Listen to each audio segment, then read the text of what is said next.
Uncle Mort's South Country by Peter Tinnerswood.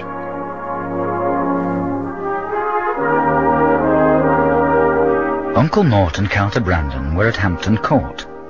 Hampton Court lies to the south of London, at the point where the River Mole enters the Thames.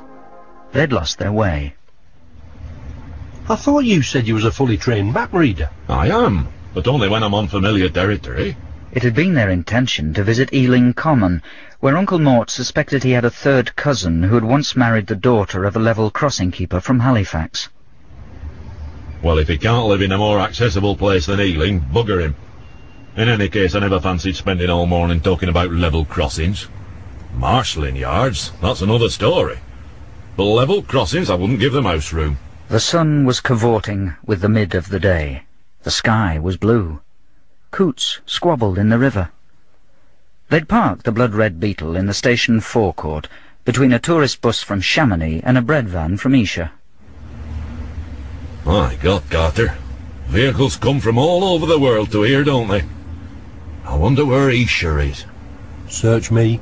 A jet plane lumbered slowly overhead, climbing painfully, fat-bellied and snarling at the sun. It banked steeply and headed for the Atlantic and the Skerries of Cornwall and the foggy banks of Newfoundland. Bloody thing. It's not a patch on the Queen Mary, is it? No. Do you know what I'd be if I had me time all over again, Carter? No. What? I'd be the Queen Mary. Well, it could come in handy if you ever wanted to cross the Atlantic. Well, that's just what I was thinking. I never knew you were a nautical man. Well, I'm not. It's just that I'm very partial to funnels. An electric train pulled into the station. It unloaded its tourists gratefully and panted softly to itself in the flanks of the timber-slatted platforms. The tourists shuffled over the bridge, droop-shouldered and weary-ankled. I'd hate to be a tourist, me. Why? Well, look at the uniform they've got to wear. And they're forced to get up at the crack of dawn and eat unfamiliar food and go to places they wouldn't be seen dead in at home. I gave all that up when I was demobbed at the end of the First World War. They set off in search of a pint. They found a pub next to a pair of towering wrought-iron gates. There were lions atop the stone pillars. People were sitting at trestle tables drinking in the sunshine. Should we drink outside, then? Certainly not, Carter. It's against the laws of nature drinking outside a pub. The only people what should be seen drinking outside pubs are snotty-nosed sprogs eating damp crisps with their trouser arses hanging out. They bought themselves pints of bitter and rum and orange chasers and settled themselves in a simpering, self-effacing corner of the saloon. I once came to Hampton Court in the long ago past, Carter. Did you? Aye.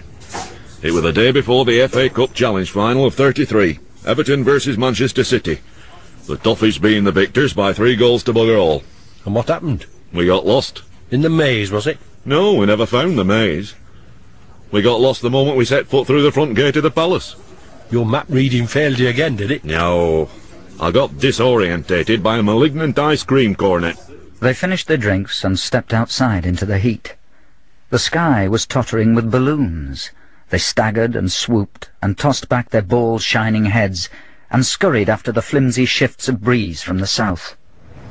I bet they've come from a garden fete. Do you know, Carter, if I had me time all over again, I wouldn't mind being a garden fete. Why? Because there's always the possibility I'd be cancelled owing to the fog. They walked slowly along the towpath of the Thames, past the rowing boats for hire and the haughty houses. They came to a lock and a weir.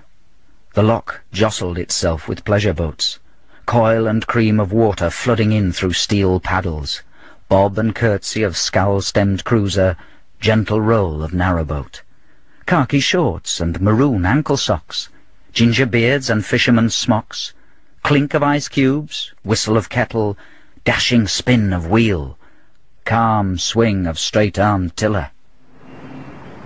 I like locks, me.